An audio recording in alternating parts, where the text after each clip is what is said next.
இந்த fear of missing out ஃபோமோன்றது எல்லாரையும் பாடாப்படுத்தி எடுக்குதுங்க.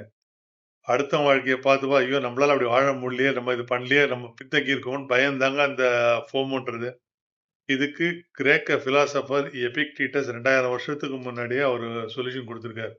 அவரோட கோர் பிலாசபி என்னன்னா, உனக்கு கண்ட்ரோல் இல்லாத விஷயத்துல உன் மனச ஈடுபடுத்தி டென்ஷன் ஆகாத.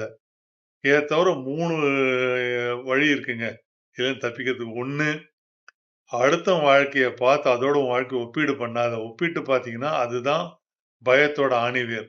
2வது உன்னோட வாழ்க்கைய நீ வாழு. அடுத்தவங்க ஒப்புதல் குடுத்து தான் நீ வாழணும்னு நெனச்சேன்னா, அவங்க யாரோ அவங்களோட வாழ்க்கைய தான் நீ வாழ்வியே ஒழிய, உன் வாழ்க்கைய வாழ மாட்ட. 3 உனக்கு எது இம்பார்ட்டன்ட், எது முக்கியமோ அத மட்டும் செஞ்சுட்டு மனநிறைவோட வாழு. இந்த 3ம் செய்றவங்க, இந்த ஃபியர் ஆஃப் மிஸ்ஸிங் அவுட்ன்ற இந்த பிரச்சனைலாம் மாட்ட மாட்டாங்க. நல்ல நிம்மதியான வாழ்க்கை வாழ்வாங்க.